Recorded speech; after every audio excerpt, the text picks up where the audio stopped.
Hello दोस्तों, नमस्कार सबको, राम राम। मैं विकास चौधरी अपने नए वीडियो में आपका स्वागत करता हूं। आज जिस कोर्स के बारे में या जिस जॉब के बारे में अपन बात करेंगे उसका नाम है GME यानी ग्रेजुएट इन मरीन इंजीनियरिंग। तो पहले थोड़ा सा जान लेते हैं कि शिप के ऊपर दो साइड होती हैं, एक होता है डेक साइड और एक होता है इंजन साइड। तो डेक साइड में शिप के नेविगेशन का और उसके टेक केयर देखभाल का काम होता है, और उसका दूसरा काम जो साइड होता है वो होता है इंजन साइड, जिसमें टेक्निकल काम होता है इंजन से संबंधित, और इलेक्ट्रॉनिक से जो संबंधित होता है वो इंजन साइड में आता है। तो दोनों साइड के लिए अलग अलग कोर्स किए जाते हैं, ऑफिसर रैंक के लिए या हायर रैंक के लिए। तो उसमें से पिछले वीडियो में मैंने जो वीडियो बनाया था उसमें बताया था अपना इलेक्ट्रिकल साइड से जो भी भाई इंजीनियरिंग किए हुए हैं इलेक्ट्रिकल साइड से, और आज अपन बात करेंगे जो बंधु या भाई अपना मैकेनिकल इंजीनियरिंग जिनके है या ऑटोमेशन है उनके बारे में अपन बात करेंगे। तो सबसे पहले इसके बारे में जान लेते हैं कि ये कोर्स क्या होता है, इसका एलिजिबिलिटी क्या होता है, इसके लिए फ़ीस कितना लगता है, इसके लिए बेस्ट कॉलेज कौन से हैं, और इसमें नौकरी कैसा रहता है, इसका सैलरी कैसा रहता है। इसके बारे में आगे वीडियो में अपन पूरा बात करेंगे। तो सबसे पहले तो जिन भाइयों ने वीडियो सब्सक्राइब किया या जो मेरे सब्सक्राइबर हैं उनको बहुत बहुत दिल से धन्यवाद, थैंक यू। और जिन्होंने भी सब्सक्राइब नहीं किया वो प्लीज़ सब्सक्राइब कर लें ताकि आपको मेरे हर वीडियो की नोटिफिकेशन टाइम टू टाइम मिलती रहे। तो आइए बात कर लेते हैं। सबसे पहले किसी भी कोर्स को करने के लिए ज़रूरत होती है एलिजिबिलिटी की या अपनी पढ़ाई की, स्टडी की। तो इसके लिए जो स्टडी होती है वो बीटेक आपका होना चाहिए, कम से कम 4 ईयर इंजीनियरिंग का डिप्लोमा आपके पास में होना चाहिए या डिग्री होना चाहिए गवर्नमेंट अप्रूव्ड कॉलेज से। तो उसमें मैकेनिकल या ऑटोमेशन वाले इसको कर सकते हैं, या मरीन इंजीनियरिंग से हैं वो भी इसको कर सकते हैं, लेकिन वो तो क्यों करेंगे इसको। तो ये इसके लिए सिविलियन जो होते हैं, जो अपना सिविल पढ़ाई करके आते हैं, उनके लिए ये एलिजिबिलिटी है। और उसमें आपको 50% से अबव मार्क्स चाहिए। कोई दूसरा कंपनी होता है वो 50 मांगता है, कोई 55 मांगता है, कोई 60 भी मांगता है। तो एक नीचे का लेवल देखा जाए तो 50 से अबव होना चाहिए आपके डिग्री में। और आपका जो 10th और 12th में आपके इंग्लिश में 50 से अबव नंबर होने चाहिए इंग्लिश सब्जेक्ट में 10th और 12th में। अब एलिजिबिलिटी में ही आ जाता है एज क्राइटेरिया। तो आपका age not more than 28 years होना नहीं होना चाहिए, 28 साल से ज़्यादा आपका एज नहीं होना चाहिए। उसके बाद में ये तो हो गया एलिजिबिलिटी आपका स्टडी का। उसके बाद में एक एलिजिबिलिटी आता है आपका मेडिकल। तो आपको पूरा मेडिकली फ़िट होना पड़ेगा, फिज़िकली और मेडिकली दोनों तरह से। फिज़िकल बिल्कुल फ़िट होने चाहिए आप। मेडिकल में भी आपका आइज़ और आपके ब्लड शुगर वगैरह जो मेडिकल में जो भी आता है वो आपका फ़िट होना चाहिए, सही होना चाहिए बिल्कुल। सी सर्विस की जो मांग है उसके अकॉर्डिंग आप 2010 का STCW कोर्स का जो रूल है उसके अकॉर्डिंग आपका फिज़िकली फ़िट होना कंपलसरी होता है। तो बात करते हैं इसके कोर्स के ड्यूरेशन के बारे में। तो कंपनीज़ की वेबसाइट पे जहाँ पे आप फॉर्म फिल करोगे वहाँ पे इसका दिया हुआ होता है। 18 मंथ का इसका होता है वो, और आपका जो 2 सेमेस्टर होते हैं उसके 2 सेमेस्टर में आपका कंप्लीट हो जाता है। अब बात करते हैं अपन फ़ीस की। तो फ़ीस का जो क्राइटेरिया है वो कोई फ़िक्स नहीं है कि आपका 1 लाख में हो जाएगा, 50,000 में हो जाएगा, कितने में।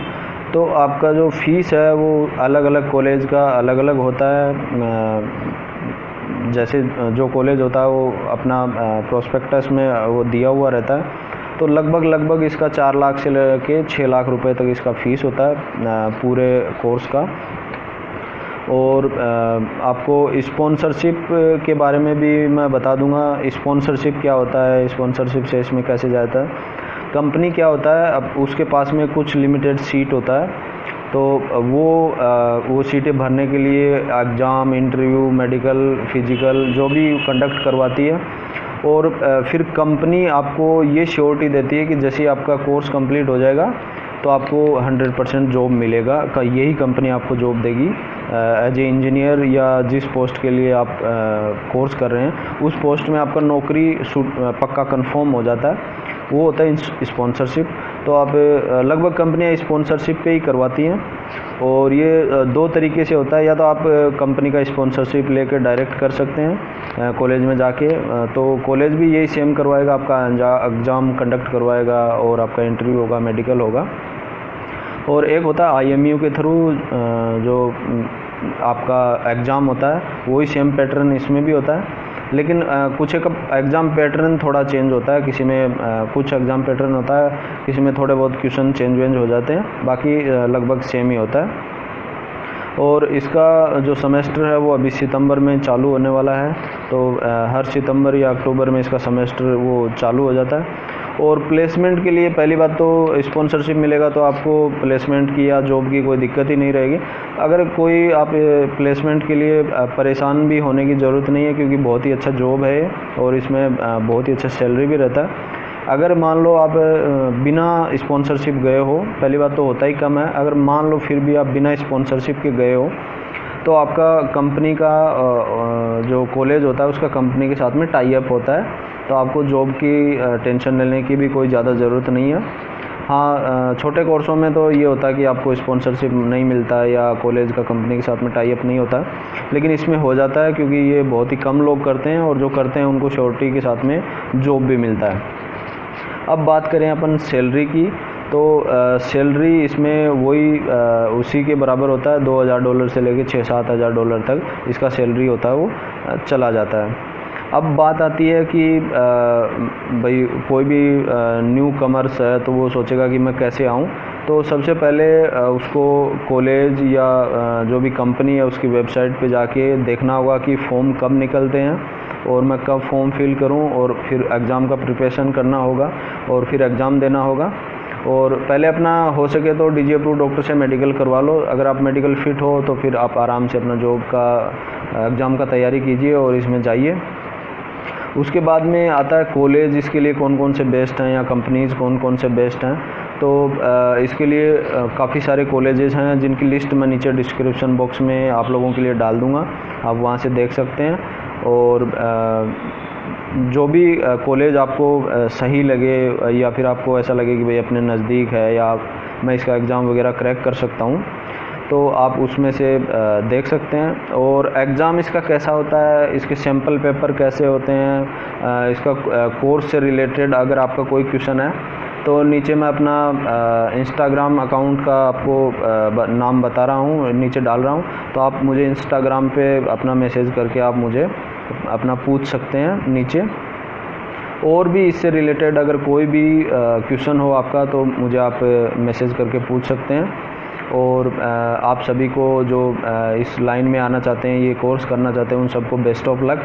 और जिन्होंने चैनल सब्सक्राइब नहीं किया हो, प्लीज़ रिक्वेस्ट है मेरा कि सब लोग चैनल सब्सक्राइब करें जो भी देख रहे हैं। इसी दुआ के साथ कि GME जो भी बंदे करने जाएं उनका सबका हो जाए और अच्छी कॉलेज में हो जाए, बढ़िया कॉलेज में हो जाए। और एजेंट के चक्कर में स्पॉन्सरशिप के लिए या किसी भी चीज़ के लिए बिल्कुल नहीं फंसें, ये मेरा रिक्वेस्ट आपसे। सारा चीज़ वेबसाइट पे क्लियर दिया हुआ होता है। अगर और भी आपका कोई क्वेश्चन है, कोई आपको बोलता है कि मैं इतने लाख रुपए लेके आपका स्पॉन्सरशिप दिलवा दूंगा या ये कोर्स करवा दूंगा, तो उसके चक्कर में भी प्लीज़ नहीं पड़ें। डायरेक्ट कंपनी से कॉन्टेक्ट करके स्पॉन्सरशिप लें अगर आप लेना ही चाहते हैं तो एजेंट वेजेंट के चक्कर में प्लीज़ नहीं पड़ें, ये मेरा आपसे रिक्वेस्ट है। डायरेक्ट सारा सोच समझ के इसमें एडमिशन लें। इसी आशा के साथ नेक्स्ट वीडियो में फिर मिलते हैं। सब दोस्तों को जय राम राम, जय हिंद, जय भारत। थैंक यू दोस्तों।